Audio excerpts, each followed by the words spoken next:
Hello and welcome to this collective reading. I hope you're all well. Thank you for being here. My name is Dylan and welcome back to those of you who've been here before and a brand new welcome to those of you who haven't. This is a timeless reading and so you'll be finding and connecting with these messages whenever you need to. And if you enjoy the way that I read, if you enjoy these readings, then you can find private readings, a link to private readings in the description box below. So I felt a specific message coming through for this reading when I sat down, and that is to do with next steps. And so this is all about the next steps that we're going to be taking in our lives. What kind of things do we need to be focusing on? What kind of support do we have coming through? And that's what the cards are going to tell us today. I do feel like many of you are on the verge of something quite big, quite a big shift internally, which will actually mirror back to you externally then once this shift has taken place. It feels like a kind of up-leveling in a way, just maybe changing your behaviour, changing the way that you view things, perhaps breaking a pattern that's been holding you back for a while. And when that pattern is broken, then things will begin to shift quite quickly on the outside. So the messages here are going to be about the next steps in that process, the next steps of your journey moving forwards. So let's start with the tarot, see what wants to come through. Seven of Pentacles. I think this showed up in one of the last readings that I posted. This pregnant pause energy, I definitely talked about that recently. There's something percolating, there's something growing in the background, there's something gestating. There's something that is going to be birthed, but it's not quite the right time yet. So I would say that the next steps may sound counterintuitive and a little bit strange and paradoxical, but the next steps could be to do with waiting. Actually, the next steps could be to do with allowing something to take its course, allowing something to be as it is and not pushing or rushing something. It doesn't mean to say that we can't take action on anything, but there might be a particular thing that you know that you want to go for, but there's this sense that if you went for just anything, it would be just anything. It would be not the right thing. Maybe you'd be jumping ship, so to speak, in order to get away from one situation, but you're not moving into really the right situation for you. There's kind of like almost like a desperation feeling, wanting to get away from something, wanting to put distance between you and something else, or you and someone else. But what I'm getting is, like, again, I've heard this recently quite a few times, slow and steady wins the race. So it's all about right timing. It's all about taking the step when it really feels right, and not just this whole out of the frying pan and into the fire kind of energy, where we move from one difficult thing into another even more difficult thing because we didn't wait, because we didn't take the time to let the right thing come in. So next steps could be about just holding fire, so to speak, just feeling into what really is best. Now that doesn't mean to say that we can't have a break from what we're experiencing. If there is something that we want to move away from, if there is something that we want to shift away from in our lives, we can perhaps put a little bit of distance between ourselves and that to get some clear headspace. So yeah, next steps could be waiting for the right thing to come, but at the same time giving ourselves the space that we need, if we need that space to process, to integrate something, to maybe open ourselves to insights. If we need a bit of quiet time, a bit of hermit time maybe. We'll see what else comes out in the cards. Let's see what we've got here. Okay, so you saw me shuffle those, right? I think it was off camera, but the hermit literally came out as I said we might need some hermit time. So there we are. Love it when that happens. I just had the words like we need to enter into the crack in the universe. So I'm seeing the cave in the background here, I'm seeing the crack in the rocks in the background. We need to enter into that space, into the void, in order to hear echoes. There are like messages that are coming through for us at this time that we might not be able to hear in our everyday environment. And so if we, I don't know, have busy daily lives, if we live in a busy home, if we have to commute every day, if we have to go to work or we're just generally busy with life things. These messages can't be heard. And not everybody's going to be able to just disappear into the mountains or whatever and have a full-on retreat, but just carving out some time and space to listen is going to be really helpful, because I'm just getting this sense of like wanting to go off here, there and everywhere, because there's this desire, this burning desire to move on from something, but as I said, it's not quite the right timing, and if it's not the right thing, then it's best not to leap on that thing. I will say as well, which is interesting, again this is going to sound like a paradox, but there are actually like no wrong decisions. Even if we make a decision to leap into something and we know it's not fully the right thing, we're not going to die, nothing awful's going to happen. It may be uncomfortable and it may bring up other things for us to deal with, and we will learn in that process, but actually instead of learning the hard way, maybe we can learn the easier way this time around, and so we're not running away from something we want to get away from and jumping into something even worse, or something that has to bring us more harsh lessons. If we can carve out quiet time, hermit time, in order to recalibrate and listen, get quiet and see what's going on within ourselves, in our psyche, within our soul. What does our soul need to say to us at this time? This needs to happen. We need to take this time, in order to be able to do this. I just heard the word pilgrimage as well, so if there are places that you actually do enjoy going to and you do have the time and opportunity to do that, then head to those places.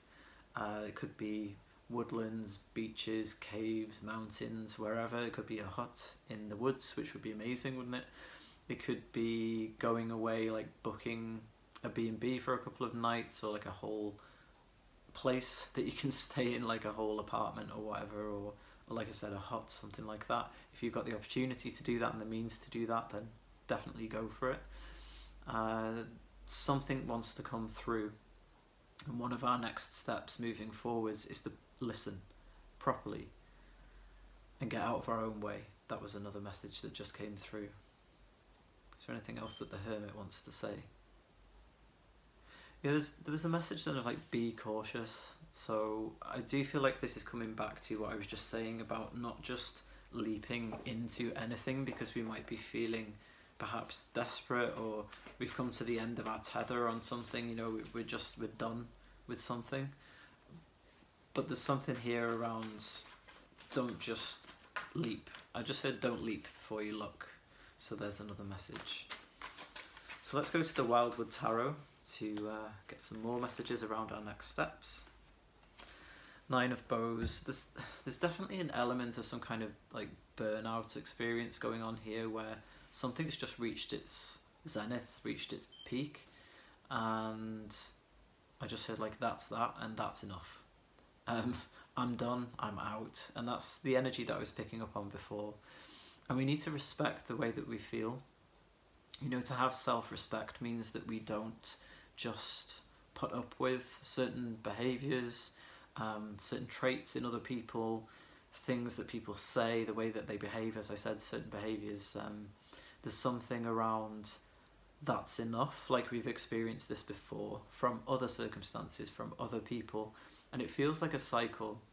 It's like we keep coming back around to similar things happening over and over again, and it's interesting because this is the number 9. It's like this culmination feeling, but it feels like each time we've moved through these experiences, they've actually been not as bad as the last time. So gradually it's petering out, it's fading away, but we have to keep coming back around to learn certain lessons because we're not fully getting the lesson yet. But yeah, this is the number 9. We're close to the number 10, the complete end of it, and then moving back around to the number 1. So I feel like self-respect is really important at the moment. Looking ourselves in the eye, in the mirror, and saying, am I actually really happy in what I'm doing? Am I not respecting myself by staying in a particular situation, circumstance, place with a particular person? Am I just constantly giving my power away? Am I speaking up for myself? Am I showing myself respect in that sense, where I will speak up for myself, stand up for myself for what I need, for what I believe in? Will I show up as my true self? All of these things, you know, we need to be doing these in order to show ourselves that we have this true respect, deep respect for ourselves. Yeah, let's get another card to go with that. We'll get another one from the Wildwood, just to clarify that a little bit. Page of Bows, the Stoat. There's something about the way that we move through the world is what I'm feeling here, because I always feel like this Stoat's very poised and ready to do something new, maybe do something spontaneous. And you know, it's the page as well, so there's a sense of initiation here. We could be receiving internal messages around the ways that we could create moving forward. You know, we've got the suit of bows here, which is the suit of wands in the traditional tarot, so that's fire, and they're both fire cards. So there's this need for creative spontaneity, being able to, I kind of want to say, pull something out of the hat. So there's some kind of magic involved here as well, as though we are being invited to just to create something. I don't know, there's like a sense of stuckness almost, and the reason that we've maybe been feeling stuck is because we haven't been respecting ourselves, and maybe not respecting our own boundaries, respecting our own energy. Maybe we haven't been meeting our own needs fully in the way that we need to, and so some part of us actually feels quite neglected and maybe not respected in some way, not taken care of.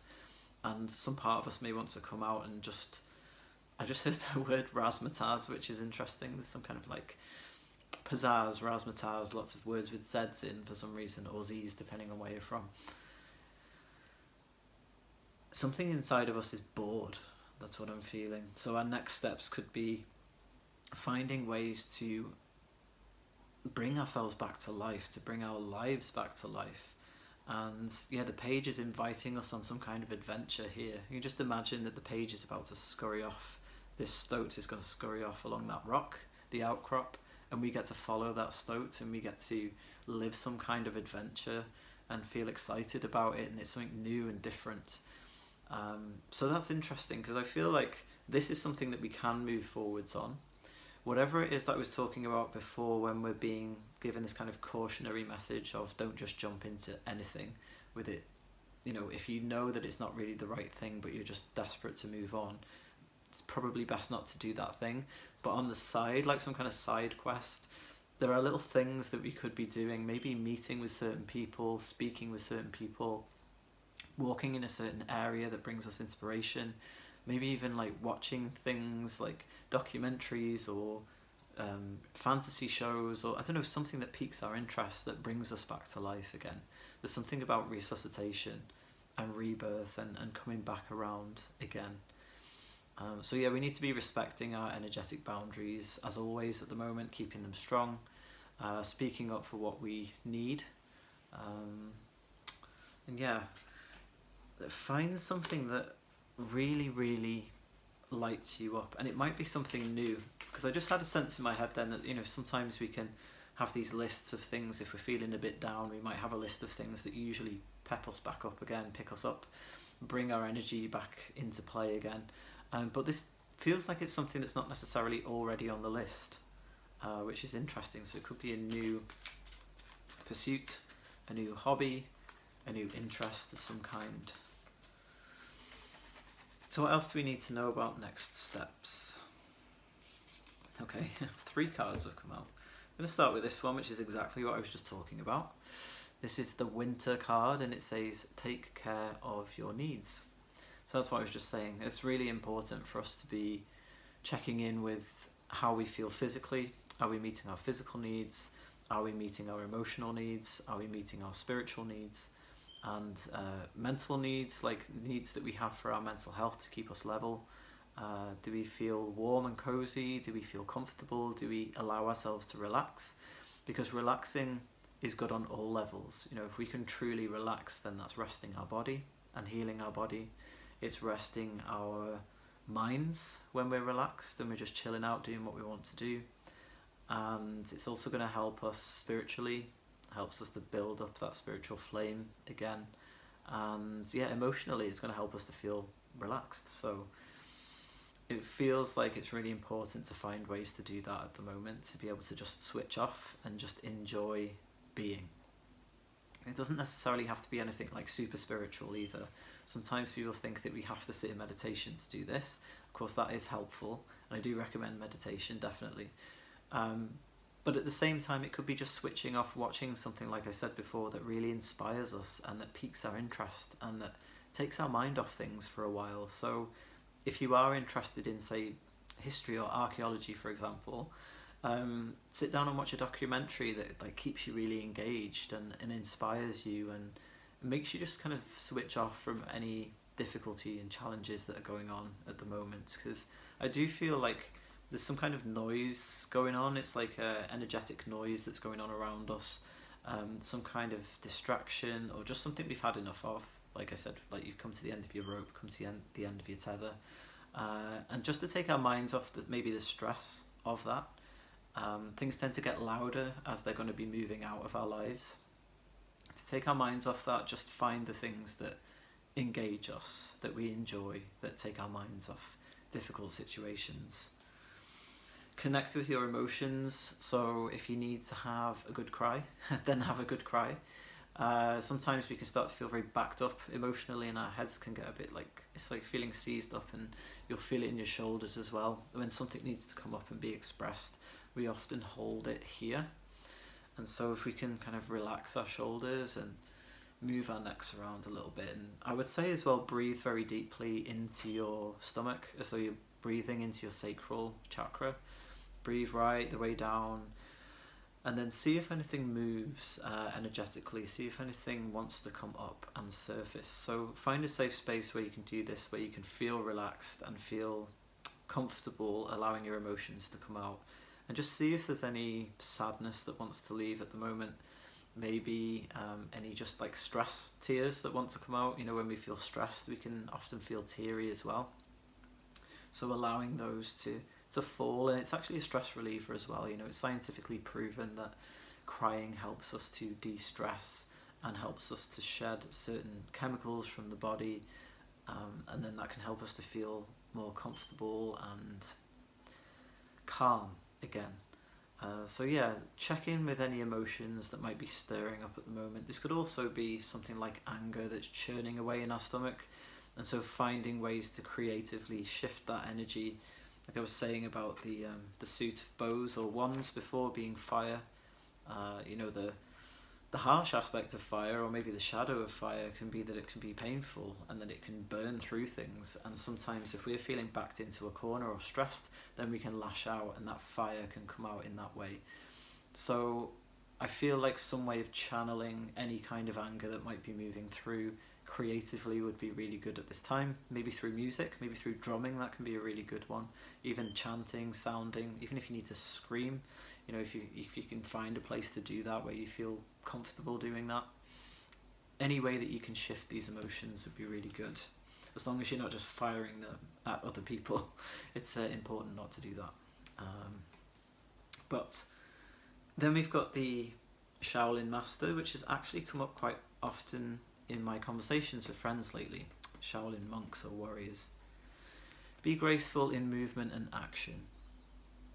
So this is like, I'm just seeing the closed fist here. There's just something about, I don't know, it's not like holding on, it's not like gripping onto something, but it's just holding things, maybe keeping things to ourselves a little bit for as long as we need to, and not like lashing out, like I said. There's just something around that about poise and balance and grace, and not projecting things onto other people. And I feel like the level of focus here that this Shaolin master has, and he's looking at this ball of gold. Actually, it's a yin and yang symbol, so that's another symbol of balance. And then we've got the praying mantis here as well, which is standing up on its back legs, and again we've got that balance, this poise. So the only way that we're going to know what the real, true, right kind of situation for us is moving forwards is to be still and to find balance. And I feel like this is connected to the emotions I was just talking about. there's some kind of imbalance, almost like a feeling of chaos at the moment internally. For those of you who resonate with that, I would say, you know, do what you can to balance that out. You'd all probably have your own practices that work, but I find that being in nature is really helpful. Good physical activity, if you can manage it, if you're capable of that, like gardening, like digging, planting, moving things around, maybe even shifting the furniture around if you need to. Something physical would be really helpful. And if you're the kind of person that likes to go to the gym, something like that, just moving that energy through. Because at the moment it feels like it's sitting and it's percolating, but it's not going anywhere, and then it needs to be expressed, so it's clearing out some space for something new to come in. Yeah, so these have been very helpful cards in the sense that there are two different things going on. Like I said, there are things that we probably shouldn't be, don't use shouldn't very often, but probably shouldn't be pursuing at the moment, because we might just be jumping ship in a desperate way. And then on the other hand, there are some things that we could be pursuing, like with this Stoat card here, pursuing things that actually light us up, help us to feel happy and balanced and lively and maybe even childlike. That would be really helpful at the moment as next steps, as a kind of side quest, but it actually then lightens the load, shifts our energy. When our energy shifts, we've got more chance of seeing what it is that we truly want to step into moving forwards. So thank you for watching as always. I hope you enjoyed this reading. Leave a comment if you did. And also, again, if you'd like to book a private reading with me, if you'd like something a bit more personal, you can find the link below in the description box. Look forward to seeing you all next time. Take good care of yourselves. Bye bye.